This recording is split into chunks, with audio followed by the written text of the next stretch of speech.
दलित का भी बच्चा कह रहा है कश्मीरी पंडितों के साथ गलत हुआ। मैं उस दलित के बच्चे से पूछना चाहता हूँ, तुम्हारे साथ जो सदियों से जुल्म हो रहा है वो क्या था? वो जेनोसाइड नहीं था? 1947 का समय आप क्यों भूल जाते हैं, जिस समय 1 लाख से 2 लाख मुसलमानों को इन्हीं डोगरी कम्युनिटीज के लोगों के द्वारा मारा गया था। आप एक राज्य में 3-3 बार मुख्यमंत्री बदल देते हो, आप उस जो सत्ता का आप थोड़ा उपयोग करके वहां के लोगों को डिस्टर्ब करते हो, तो वो लोग हथियार नहीं उठाएंगे तो क्या करेंगे?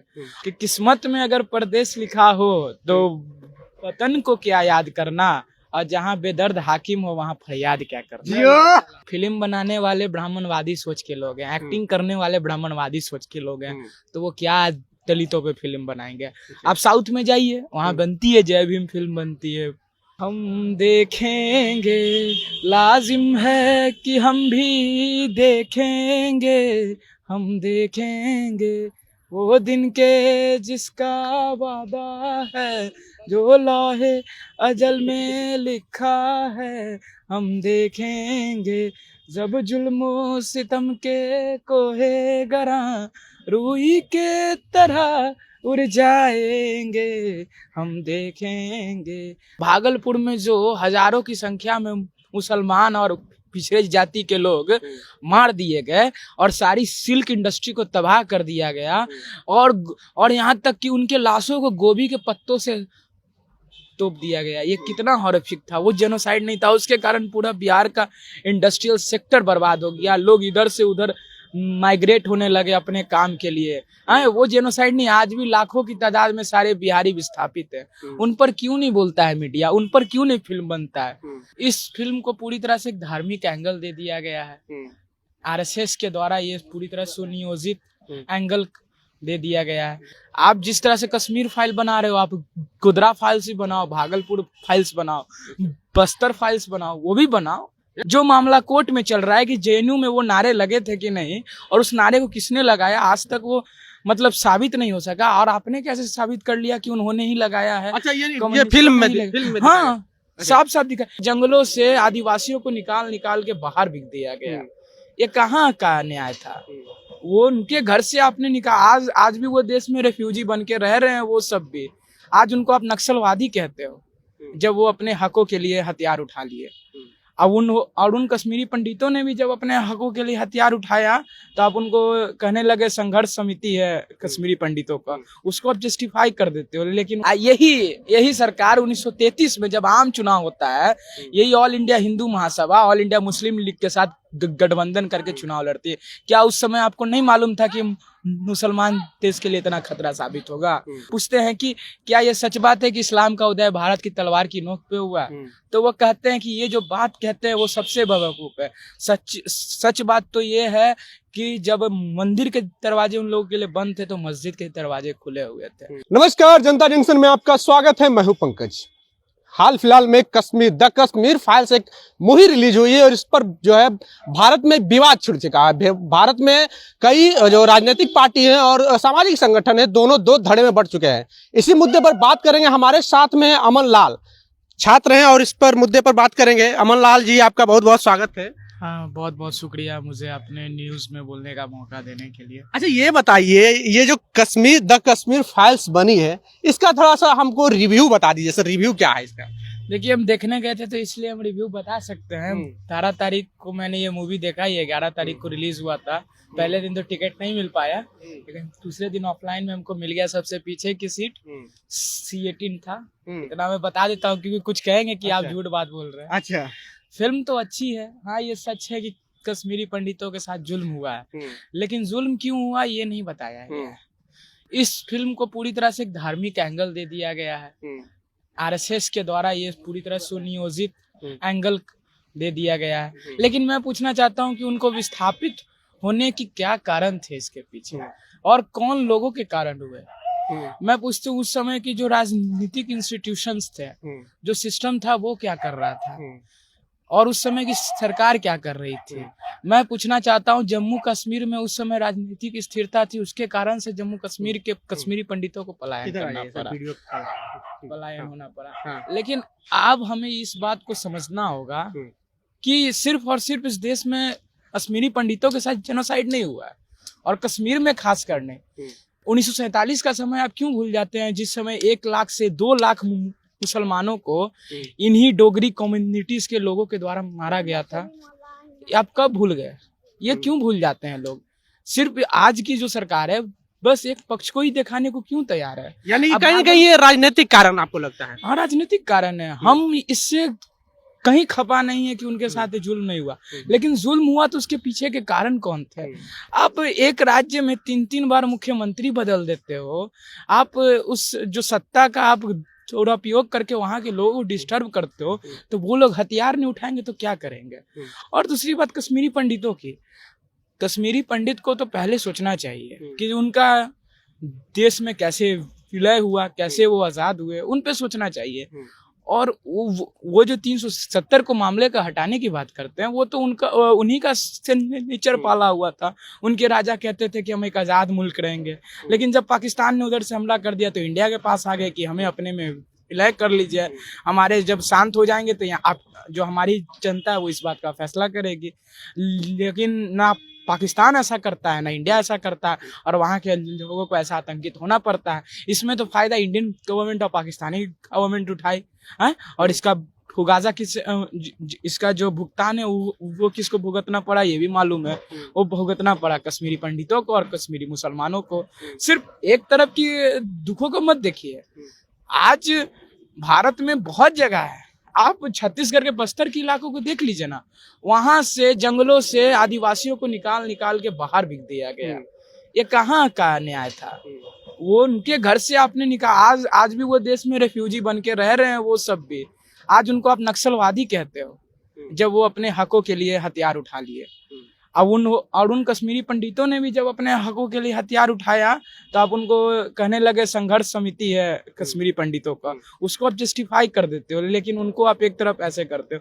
तो यहाँ दोनों पक्षों की समझने की जरूरत है। अच्छा, आपको क्या लगता है क्यों कश्मीरी पंडित का जो ये मामला है बहुत ज्यादा हाइप किया जा रहा है? क्या मामला, क्या क्या लगता है? देखिए, उठाया जा रहा है, सच्चाई तो ये है कि उनकी आवाजों को उठाया नहीं जा रहा है, उनको परगलाने का काम कर रहा है। कैसे? क्योंकि आज भी कश्मीरी पंडित कश्मीर में रह रहे हैं, इसमें कोई दो राय नहीं है। आज भी हजारों की संख्या में वहां रह रहे हैं, और उन्हें आज भी वो कश्मीरी मुसलमानों के साथ एकता के साथ रह रहे हैं। लेकिन ये मोदी गवर्नमेंट ऐसी है जो उनके शांति को देखना नहीं चाहती है। यही श्यामा प्रसाद मुखर्जी जाके पहली बार कश्मीर में स्थिरता लाने का काम किए थे, ये किसी से छुपा हुआ नहीं है, और उन्हीं में उनकी मृत्यु भी हुई थी। तो इस बात को समझना होगा, बीजेपी भारत के लिए कभी ना आज तक उपयोगी रही या ना रहेगी। और इस फिल्म जब ये आया है, एक बात बताइए कि ये अपने आप को सुप्रीम कोर्ट से भी ऊपर समझ लिए हैं विवेक अग्निहोत्री। जो मामला कोर्ट में चल रहा है कि जेएनयू में वो नारे लगे थे कि नहीं, और उस नारे को किसने लगाया, आज तक वो मतलब साबित नहीं हो सका। और आपने कैसे साबित कर लिया कि उन्होंने ही लगाया है? अच्छा, ये फिल्म में हाँ, साफ साफ दिखा। ये पूरी तरह से फिल्म को देखिए, फिल्म के क्रोनोलॉजी को देखिएगा तो पूरी तरह से ये एक तरफ मतलब लेफ्टिस्ट लोगों को बदनाम करने की साजिश है। लेकिन सच्चाई तो ये है कि देश की आजादी की लड़ाई इन आरसीसीओ ने नहीं लड़ी थी। 1947 में ये कांड हुआ, जहां से इसका मतलब शुरुआत हुआ है कश्मीरी पंडितों और कश्मीरी मुसलमानों में ये कन्फ्लिक्ट। 1947 में आरएसएस के सय में डोगरी कम्युनिटी की सेना, जो हरि सिंह की सेना 1 से 2 लाख मुसलमानों को मारने का काम करते हैं, वहीं से दोनों कम्युनिटी के बीच में असंतोष की भावना फैल जाती है। इस बात को समझना होगा। यही मुसलमान गए थे कश्मीरी पंडित के पास कि आप कुछ कर सकते हैं, डोगरी कम्युनिटी वाले हमको छोड़ नहीं रहे, लेकिन कश्मीरी पंडित अपने आप को तटस्थ कर लिए थे, और वही कारण है कि आज इनके साथ ऐसा हो रहा है। आप जो कह रहे हैं लेफ्टिस्टों की बदनाम करने की कोशिश की जा रही है, कन्हैया कुमार का सीधा सीधा नाम आ रहा है, तो वो तो अब लेफ्टिस्ट नहीं, वो कांग्रेसी हो गए, तो आप लोग को इसमें क्या आपत्ति है? तो हम उनकी बात भी नहीं कर रहे हैं, लेकिन जब ये बात उठ रही है तो ये तो सारे कम्युनिस्टों पे, और इनको मालूम नहीं कम्युनिस्ट क्या थे। कम्युनिस्टों ने ना जाने अपने कितने कॉमरेड्स। अच्छा, कह रहे हैं हम उस पर नहीं जाना चाहेंगे। अमन जी, हमें ये बताइए कि ये जो मूवी है समाज पर क्या प्रभाव डालेगा, और ये क्यों लाया गया? आपको क्या लगता है समाज पे इसका क्या असर पड़ेगा? समाज में तो इससे तो एक तरह से सामंतवादी ताकतों को इससे बढ़ावा मिलेगा। आज एक दलित का भी बच्चा कह रहा है कश्मीरी पंडितों के साथ गलत हुआ। मैं उस दलित के बच्चे से पूछना चाहता हूँ, तुम्हारे साथ जो सदियों से जुल्म हो रहा है वो क्या था? वो जेनोसाइड नहीं था, वो क्या था? ये भी तो सवाल बनता है। सिर्फ आप एक पक्ष को देख रहे हैं, दोनों पक्षों को देखिए। भागलपुर में जो हजारों की संख्या में मुसलमान और पिछड़े जाति के लोग मार दिए गए और सारी सिल्क इंडस्ट्री को तबाह कर दिया गया और यहाँ तक कि उनके लाशों को गोभी के पत्तों से तोप दिया गया। ये कितना हॉरिफिक था। वो जेनोसाइड नहीं था, उसके कारण पूरा बिहार का इंडस्ट्रियल सेक्टर बर्बाद हो गया। लोग इधर से उधर माइग्रेट होने लगे अपने काम के लिए। वो जेनोसाइड नहीं, आज भी लाखों की तादाद में सारे बिहारी विस्थापित हैं। उन पर क्यों नहीं बोलता है मीडिया? उन पर क्यों नहीं फिल्म बनता है? आप जिस तरह से कश्मीर फाइल बना रहे हो, आप गोधरा फाइल्स भी बनाओ, भागलपुर फाइल्स बनाओ, बस्तर फाइल्स बनाओ, वो भी बनाओ। यानी कि इस तरह के कई मामले आ चुके हैं, फिर भी बहुत मामले हैं, लेकिन ये तो एक तरह से हिंदूवाद का चोला पहन के ये दिखाना चाह रहे हैं कि हिंदुओं के बारे में हम सोच रहे हैं। यही सरकार 1933 में जब आम चुनाव होता है, यही all India Hindu Mahasabha, all India Muslim league के साथ गठबंधन करके चुनाव लड़ती है। क्या उस समय आपको नहीं मालूम था कि मुसलमान देश के लिए इतना खतरा साबित होगा? उस दिन आप क्या कर रहे थे? अब पहली बात, यहाँ के मुसलमान आतंकवादी नहीं है। उनको पहली बात हमको समझना होगा कि वो पहले हिंदू से, सब हिंदू थे। हिंदुओं में हिंदू धर्म में ऐसी कुरीतियां थी कि वो उस धर्म को एक्सेप्ट कर लिए। और मैं ये बात अपने से नहीं कर रहा हूँ, हवा से नहीं, खुद स्वामी विवेकानंद की कही हुई बात है। जब वो सम्मेलन में रहते हैं धर्म संसद में, तो उनसे एक सवाल पूछा जाता है। रिपोर्टर पूछते हैं कि क्या ये सच बात है कि इस्लाम का उदय भारत की तलवार की नोक पे हुआ? तो वो कहते हैं कि ये जो बात कहते हैं वो सबसे बेवकूफ है। सच बात तो ये है कि जब मंदिर के दरवाजे उन लोगों के लिए बंद थे तो मस्जिद के दरवाजे खुले हुए थे। तो हम लोग को ही मालूम है 1947 में श्री बाबू का देन था कि हम लोग को मंदिर में एंट्री मिला, खुद बिहार के पिछड़ी जाति और दलितों को। तो ये तो 1947 की बात है। पहले क्या होता होगा तो भगवान जाने। तो ये लोग सिर्फ और सिर्फ प्रोपेगेंडा फैला रहे हैं। और मैं कहता हूँ नहीं, उनके साथ जाति हुई है, लेकिन आप जो एंगल जोड़ना चाह रहे हो वो एंगल से जाति नहीं हुई है। अच्छा, यानी कि इन्हें राजनीतिक एंगल जोड़ करके फायदा लेने की कोशिश की जा रही है। कौन फायदा लेना चाह रहा है? सीधा सवाल। सीधा है, जो राइट विंग के लोग हैं, जो आरएसएस माइंडसेट लोग हैं, फिर से वो कश्मीर में घुस के वही 1927 वाले कत्लेआम मचाना चाह रहे हैं। देखिए, उनमें 300 से 400 लोगों की हत्या हुई थी और कम से कम 50,000 लोगों की वहां से ये हुई थी, क्या कहते हैं उसको, विस्थापन। आज भी वो लोग अच्छे जगह पर हैं। ऐसा नहीं है कि वो लोग मतलब ये हो गया। कंगना रनौत हो गए, विराट कोहली, सुरेश रैना, ये सब कश्मीरी पंडित है और ये आज इंडिया में हमेशा अच्छा से रह रहे हैं। और आप कश्मीर चले जाइए ना, अगर आप कश्मीरी पंडितों की सरकार को इतना ही चिंता है तो कोरोना में उनका सारा व्यवस्था ठप पड़ गया। कभी जाके उनको तो आप सहायता दे इस फिल्म को कहीं ना कहीं बसे हुए हैं, उनको तो आप उजाड़ने में लगे हुए हैं। आज जो पहले सुधरे हुए आप उसको क्या बसाइएगा? इस फिल्म को ये कहा जा रहा है कि राष्ट्रभक्तों द्वारा सम्मान दिया जा रहा है, ये राष्ट्रभक्तों से प्रेरित है। आपके नजर में राष्ट्रभक्ति का पैमाना क्या है? देखिए, पहली बात तो राष्ट्रभक्तों द्वारा इसको सम्मान नहीं दिया जा रहा है, क्योंकि वो तो राष्ट्रभक्त है नहीं, वो तो अंधभक्त है। अपमान भले ही किया जा रहा है। इस फिल्म को अगर सही तरीके से बनाया, इसी तरह की एक बार फिल्म और बनी थी द शिकारा, उस फिल्म को देखिए, उसमें सच्चाई है। वो भी तो फिल्म साजिद नदिया वाली की फिल्म थी। उस फिल्म को देखिए, आपको सारे क्लियर हो जाएंगे क्यों हुआ था। देखिए, बात क्या होती है कि जब कश्मीर में जब मूवमेंट उठता है, ये सारी की सारी गलती तो पहली बात पाकिस्तान की थी। मैं किसी का पक्ष नहीं लेता हूँ। उसने ये चिंगारी सुलगाई।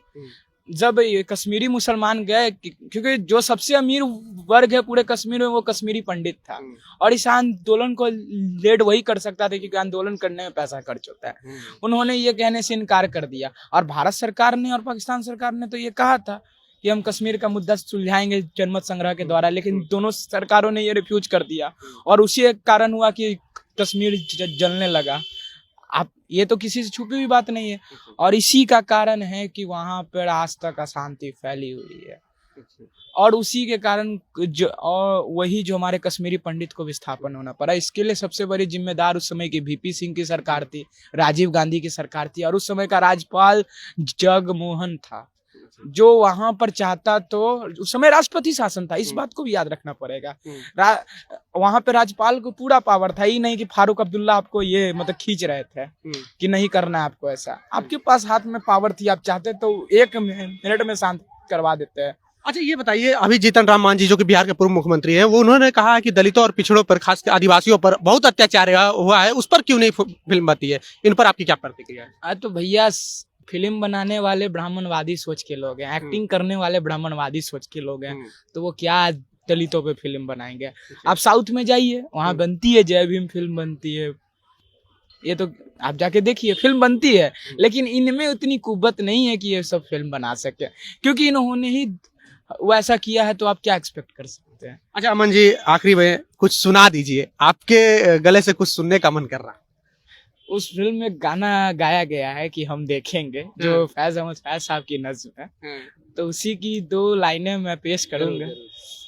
हम देखेंगे, लाजिम है कि हम भी देखेंगे, हम देखेंगे वो दिन के जिसका वादा है, जो लौहे अजल में लिखा है। हम देखेंगे जब जुल्मो सितम के कोहे गरा रूई के तरह उड़ जाएंगे, हम देखेंगे, लाजिम है कि हम भी देखेंगे, हम देखेंगे। बहुत बहुत शुक्रिया।